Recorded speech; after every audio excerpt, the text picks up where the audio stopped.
Assalamualaikum warahmatullahi wabarakatuh. Hai teman-teman, kami mahasiswa dari Stikes Cirebon, program studi D3 Keperawatan tingkat 1 semester 2. Dalam kesempatan kali ini, kami akan mempresentasikan materi perkuliahan mata kuliah Manajemen Pasien Safety, di mana kami akan mempresentasikan materi tentang Manajemen Pasien Safety Keperawatan Anak. Pertama-tama, perkenalkan, saya Agnia Aulia Anggraini. Nama saya Ayu Sri Rahmawati. Perkenalkan, nama saya Citra Ayu Jagadita. Perkenalkan, nama saya Priska Diana Putri. Nama saya Heni Anggraeni. Saya Laila Amelia.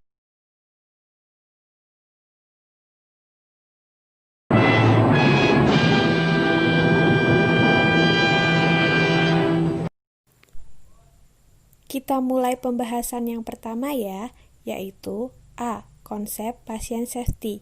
Menurut penjelasan pasal 43 UU Kesehatan nomor 36 tahun 2009, yang dimaksud dengan keselamatan pasien atau pasien safety adalah proses dalam suatu rumah sakit yang memberikan pelayanan kepada pasien secara aman, termasuk di dalamnya pengkajian mengenai risiko, identifikasi, manajemen risiko terhadap pasien, pelaporan dan analisis insiden, kemampuan untuk belajar dan menindaklanjuti insiden, dan menerapkan solusi untuk mengurangi serta minimalisir timbulnya risiko.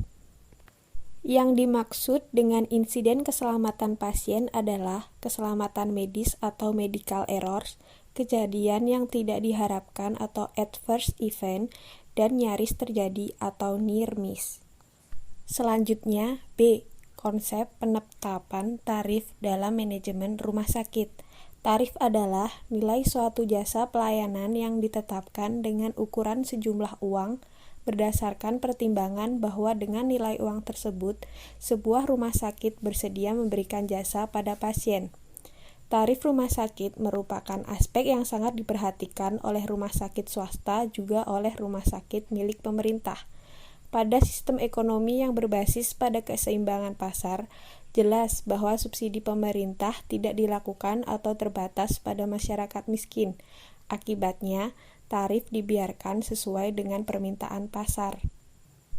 Menurut Depkes dalam Lombugia 2016-27, keselamatan pasien rumah sakit adalah suatu sistem di mana rumah sakit membuat asuhan pasien lebih aman, dan salah satu tujuan pentingnya adalah mencegah dan mengurangi terjadinya insiden keselamatan pasien.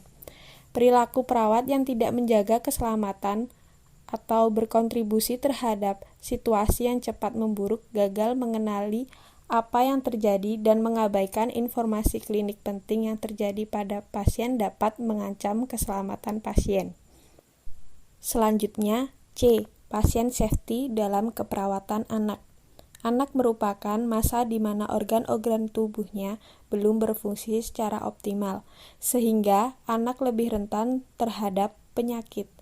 Ketika anak menjadi pasien, orang tua meyakini bahwa tenaga kesehatan akan melakukan hal terbaik untuk mengatasi masalah kesehatan yang dialami.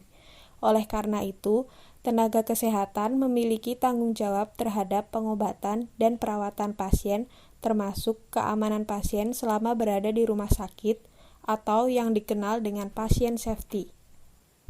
Pasien safety didefinisikan sebagai kebebasan dari trauma atau injuri yang terjadi secara kebetulan yang dapat disebabkan oleh perawatan medis seperti rasa sakit atau kematian akibat kesalahan pemberian obat, salah pasien, dan infeksi nosokomial. Menurut Miller dalam Zubaidah tahun 2011-21. Selanjutnya, D. Kondisi patologis dan mengancam keselamatan bronkiolitis. Bronkiolitis adalah infeksi saluran napas kecil atau bronkiolus yang disebabkan oleh virus. Biasanya dialami lebih berat pada bayi dan ditandai dengan obstruksi jalur napas, dan mengi. Penyebab paling sering adalah respiratory syncytial virus atau RSV. Episode mengi dapat terjadi beberapa bulan setelah serangan bronkiolitis.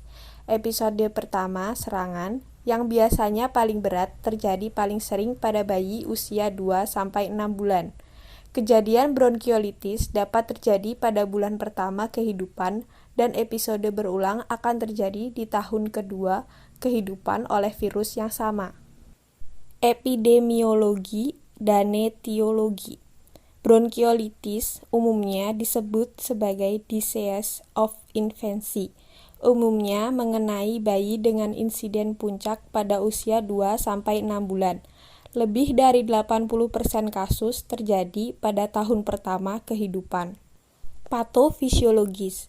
Bronkiolitis biasanya didahului oleh infeksi saluran napas bagian atas yang disebabkan virus, parainfluenza, dan bakteri.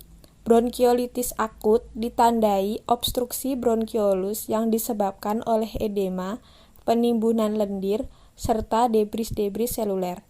Proses patologis yang terjadi akan mengganggu pertukaran gas normal di dalam paru alveolus dan akan mengakibatkan terjadinya hipoksemia dini. Diagnosa. Gejala pada anak dengan bronkiolitis antara lain mengi yang tidak membaik dengan 3 dosis bronkiodilator kerja cepat, ekspirasi memanjang, hiperinflasi dinding dada, hipersonor pada perkusi, retraksi dinding dada, crackless atau ronki pada auskultasi, sulit makan, menyusu atau minum. Klinisi harus dapat menegakkan diagnosis bronkiolitis dan menilai derajat keparahan berdasarkan riwayat penyakit serta pemeriksaan klinis. Pemeriksaan laboratorium dan radiologis tidak harus rutin dilakukan.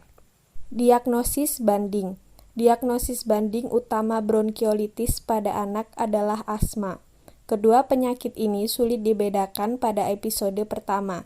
Namun, adanya kejadian mengi berulang, tidak adanya gejala prodromal infeksi virus, dan adanya riwayat keluarga dengan asma dan atopi dapat membantu menegakkan diagnosis asma.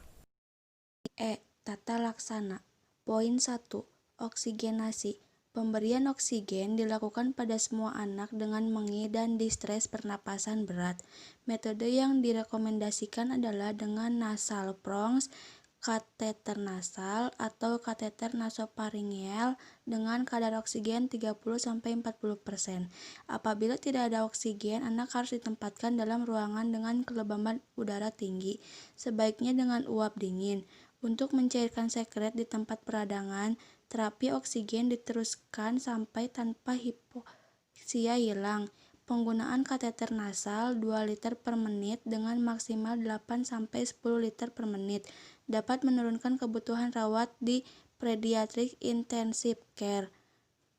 Poin 2. Cairan. Pemberian cairan sangat penting untuk koreksi asidosis metabolik dan respiratorik yang mungkin timbul dan mencegah dehidrasi akibat keluarnya cairan melalui mekanisme penguapan tubuh karena pola pernapasan cepat dan kesulitan minum. Jika tidak terjadi dehidrasi, dapat diberikan cairan romatan bisa melalui intervena maupun nasogastrik. Poin 3. Bronkodilator dan kortikosteroid. Sebuah penelitian randomized controlled trial di Eropa pada tahun 2009 menunjukkan bahwa nebulisasi epinefrin dan dexamethasone oral pada anak dengan bronkiolitis dapat mengurangi kebutuhan rawat inap, lama perawatan di rumah sakit, dan durasi penyakit. Poin 4. Antivirus. Ribavirin adalah obat antivirus bersifat virustatik. Penggunaannya masih kontroversial, baik efektivitas maupun keamanannya. The American Academy of Pediatrics merekomendasikan penggunaan ribavirin pada keadaan yang diperkirakan akan menjadi lebih berat, seperti pada penderita bronkiolitis dengan kelainan jantung, fibrosis kistik, penyakit paru kronik, imunodefisis, dan pada bayi-bayi prematur. Poin 5. Pemberian antibiotik. dapat dipertimbangkan untuk anak dengan bronkiolitis yang membutuhkan intubasi dan ventilasi mekanik untuk mencegah gagal napas. Antibiotik yang dipakai biasanya yang berspektrum luas, namun untuk Mycoplasma pneumonia di atas dengan eritromisis. Poin 6. Fisioterapi. Fisioterapi dada pada anak bronkiolitis dengan teknik ataupun perkusi atau teknik pernapasan pasif tidak lebih baik selain pengurangan durasi pemberian terapi oksigen. Penghisapan sekret daerah nasofaring untuk meredakan sementara kongesti nasal atau obstruksi saluran napas atas. Namun sebuah studi retrospektif menyatakan depth suctioning berhubungan dengan durasi rawat inap lebih lama pada anak usia 2-12 bulan. Indikasi rawat di ruang intensif. A. Gagal mempertahankan saturasi oksigen 92% dengan terapi oksigen. B. Perburukan status pernapasan ditandai dengan peningkatan distres napas atau kelelahan. C. Apnea berulang. Faktor resiko bronkiolitis berat. A. Usia. B. Bayi usia muda dengan bronkiolitis mempunyai risiko lebih tinggi untuk mendapat perawatan rumah sakit. C. Prematuris. D. Bayi lahir prematur kemungkinan menderita RSV associated hospitalization lebih tinggi daripada bayi cukup bulan. E. Kelainan jantung bawaan. F. Channing lung disease of prematurity. G. Orang tua perokok. H. Jumlah saudara atau berada di tempat penitipan. I. Sosioekonomi rendah. F. Strategi manajemen pasien seperti untuk mencegah dan mengatasi masalah. Kata triase berarti memilih. Jadi triase adalah proses screening secara cepat terhadap semua anak sakit segera setelah tiba di rumah sakit untuk mengidentifikasi ke dalam salah satu kategori berikut. A. Dengan tanda kegawat daruratan, memerlukan penanganan kegawat daruratan segera. B. Dengan tanda prioritas, hasil diberikan prioritas dalam antrian untuk segera mendapat pemeriksaan dan pengobatan tanda ada keterlambatan. C. Tanda-tanda kegawat daruratan maupun prioritas merupakan kasus non-urgent. Dalam tinjauan kasus kematian Deborah ini, isinya tentang perjuangan orang tua dari bayi yang bernama Tiara Deborah Simanjorang. Nah, kasus ini menceritakan bagaimana orang tua dari Deborah meminta rumah sakit untuk segera menangani putrinya.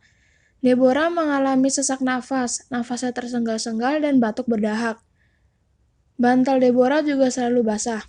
Sang ibu, Henny, merasa ada yang janggal pada putrinya. Henny langsung membawa Deborah ke rumah sakit mitra keluarga, Kalideres. Sampai di rumah sakit, Irene, dokter yang saat itu sedang berjaga, langsung melakukan tindakan pertolongan pertamanya untuk Deborah, seperti mengecek suhu badan, dahak diencerkan menggunakan penguapan. Dokter mendiagnosa Deborah untuk segera dibawa ke ruang bisu. Tetapi sebelum Deborah dimasukkan ke ruang bisu, orang tua Deborah harus membayar uang muka sebesar 19,8 juta. Rudy, sang ayah, langsung mengambil uang sebesar 5 juta dan berpikir pihak rumah sakit akan mengerti keadaannya saat ini dan memberikan kartu BPJS. Namun, pihak rumah sakit menolak karena belum bekerja sama dengan pemerintah. Lalu orang tua Deborah berusaha menelpon sanak saudara untuk meminjam uang dan meminta referensi rumah sakit yang mau menerima pasien BPJS dan terdapat ruang bisu. Namun di layar monitor denyut nadi Deborah sudah berhenti. Dalam website resmi mitra keluarga Kalideres memberikan pernyataan, pihak rumah sakit mengeklaim sudah memberi tindakan penyelamatan nyawa berupa penyedotan lendir, pemasangan selang ke lambung, dan intubasi, dan sebagainya. Rumah sakit juga sudah meminta orang tua untuk merujuk ke rumah sakit yang menerima pasien BPJS. Tetapi sebelum dirujuk, kondisi Deborah memburuk, dan Henny tak terima ketika rumah sakit menyatakan bahwa Deborah mengalami kekurangan gizi. Henny menyatakan bahwa dia tidak kekurangan gizi, tetapi dia lahir secara prematur. Karena kekurangan gizi menggambarkan ia tidak merawat anaknya. Jika rumah sakit terbukti menolak Deborah, yang berarti bertentangan dengan Undang-Undang RI Nomor 36 Tahun 2009 tentang Kesehatan. Intinya terjadi kasus kelalaian rumah sakit yang menimbulkan hilangnya nyawa pasien, apalagi pasien tersebut masih anak-anak. B. Orang yang terlibat dalam kasus ini. Yang pertama, keluarga Deborah. Yang kedua, pihak rumah sakit. Dan yang ketiga, pihak BPJS. Kasus ini mengakibatkan hilangnya nyawa pasien. Kali ini terjadi pada seorang bayi bernama Tiara Deborah Simanjorang. Pihak keluarga tak bisa membayar penuh uang deposit perawatan pediatric intensive care unit, sehingga rumah sakit menolaknya dan nyawa Deborah melayang ketika dirujuk ke rumah sakit lain. Menteri Kesehatan Republik Indonesia pada tahun 2005 merencanakan Gerakan Nasional Keselamatan Pasien di Rumah Sakit. Teknologi informasi dapat berperan dalam mencegah kejadian medical error melalui 3 mekanisme, yaitu yang pertama, pencegahan adverse event. Adverse event adalah kejadian yang tidak diharapkan atau suatu kejadian yang mengakibatkan cedera yang tidak diharapkan pada pasien karena suatu tindakan atau tidak mengambil tindakan yang seharusnya diambil dan bukan karena kondisi pasien. Yang kedua, memberikan respon cepat segera setelah terjadinya adverse event dan melacak serta menyediakan umpan balik mengenai adverse event, yaitu A. Pencegahan adverse event. Dari hasil penelitian klinis membutuhkan waktu yang lama, rata-rata 17 tahun. Penyediaan fasilitas teknologi informasi akan mendorong penyebar luasan informasi dengan cepat sehingga para tenaga kesehatan dapat dengan cepat mengakses perkembangan ilmu pengetahuan kesehatan terbaru serta menggunakannya evidence-based practice atau praktik berbasis bukti. B. Memberikan respon cepat setelah terjadinya adverse event. Sistem informasi klinik yang akan mampu memberikan umpan balik secara cepat jika terjadi kesalahan atau adverse event. C. Melacak dan menyediakan umpan balik secara cepat. Teknologi database dan pemrograman memungkinkan pengolahan data pasien dalam ukuran terabyte secara cepat. Metode data warehouse, data mining, memungkinkan komputer mendeteksi pola-pola tertentu dan mencurigakan dari data klinis pasien. C. Penyelesaian kasus. Konsep pelayanan kegawat daruratan pada pediatri riwayat kesehatan. 1. Pemeriksaan dan intervensi fisik. Dalam keadaan kedaruratan, lakukan pengkajian kardiopulmonal dan lakukan intervensi dengan segera jika perubahan diketahui. Pada saat riwayat singkat sedang dikaji, mulai pengkajian kardiopulmonal yang cepat. Sebagian besar henti jantung pediatrik terutama berkaitan dengan jalan napas dan pernapasan, serta biasanya hanya bersifat sekunder terhadap jantung. Pernapasan yang disokong dapat menjadi segala yang diperlukan jika anak memiliki nadi yang kuat dan adekuat. Selalu lakukan pengkajian dan pengkajian dalam urutan tersebut. 2. Evaluasi dan manajemen jalan napas. Kaji kepatenan jalan napas. Posisikan jalan napas dalam cara yang mendorong aliran udara yang baik. Jika sekresi mengobstruksi jalan napas, isap jalan napas untuk mengeluarkannya. Jika anak tidak sadarkan diri atau baru saja mengalami cedera, buka jalan napas menggunakan perasaat angkat dagu, dongkak kepala. 3. Evaluasi dan manajemen pernapasan. Setelah membuka jalan napas, putar kepala Anda dan letakkan telinga Anda di atas mulut anak untuk menentukan pernapasan spontan. Perhatikan untuk melihat apakah dada anak naik, dengarkan untuk pengeluaran udara, dan perhatikan jika Anda merasa udara keluar dari hidung atau mulut anak. Jika anak tidak bernapas, mulai penyelamatan pernapasan. Jika tidak, hitung laju pernapasan. Observasi warna anak, perhatikan kedalaman pernapasan, kenaikan dada, keadekuatan aliran udara di seluruh lapang paru, dan adanya bunyi tambahan. 4. Evaluasi dan manajemen sirkulasi. Selanjutnya, lakukan evaluasi sirkulasi. Perhatikan denyut jantung, kualitas nadi dan perfusi, warna kulit dan suhu, tekanan darah, ritme jantung, dan tingkat kesadaran. Tentukan denyut jantung via auskultasi, lakukan langsung atau palpasi nadi sentral. Tekanan darah minimum yang dapat diterima pada anak yang mengalami kedaruratan adalah tekanan darah sistolik 70 plus 2 kali usia dalam tahun. Misalnya, seorang anak berusia 4 tahun seharusnya memiliki tekanan darah sistolik minimal 78 berbanding 70 plus 2 kali 4 sama dengan 78. Pasang pemantau jantung pada anak untuk mengevaluasi ritme jantung.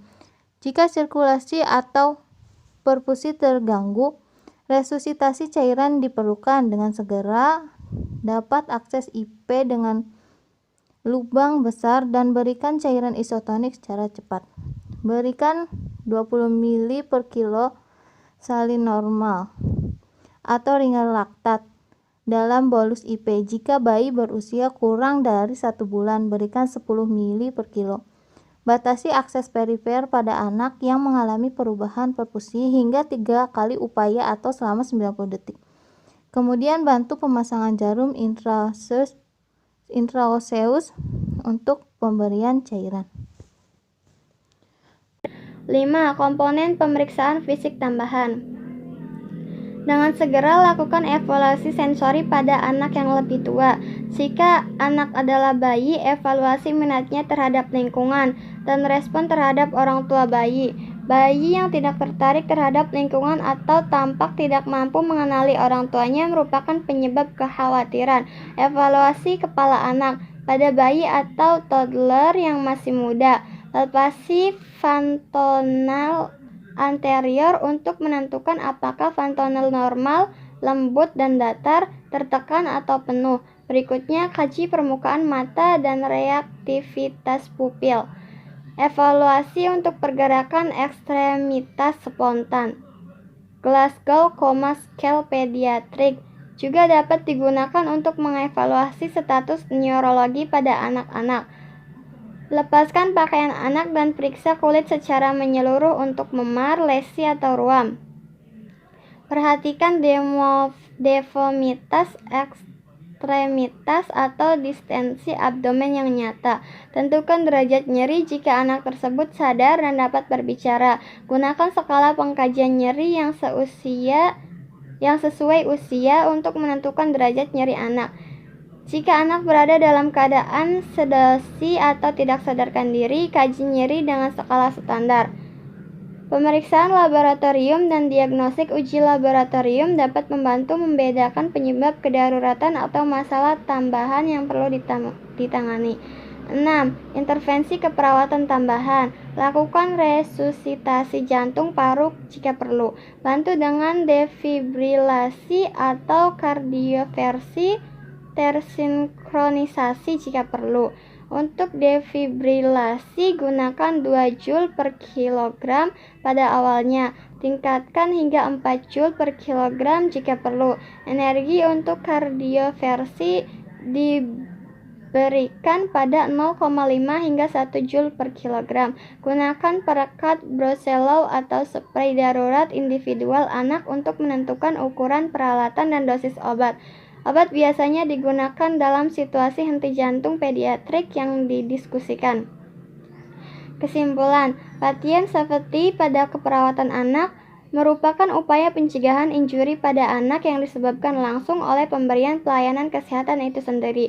Patient safety menjadi prioritas utama dalam sistem pelayanan kesehatan.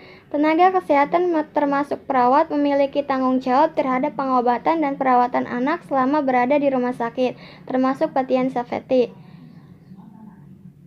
Salah satu cara untuk meningkatkan patient safety menurut WHO 2011, keselamatan pasien merupakan sesuatu yang jauh lebih penting daripada sekedar efisiensi pelayanan. Perilaku perawat dengan kemampuan perawat sangat berperan penting dalam pelaksanaan keselamatan pasien. Selanjutnya, pengurangan kesalahan dapat dicapai atau memodifikasi perilaku. Bronkiolitis adalah infeksi saluran napas kecil atau bronkiolus yang disebabkan oleh virus. Biasanya dialami lebih berat pada bayi dan ditandai dengan obstruksi saluran napas dan penyebab paling sering adalah respiratory syncytial virus. Episode dapat terjadi beberapa bulan setelah serangan bronkiolitis. Terima kasih.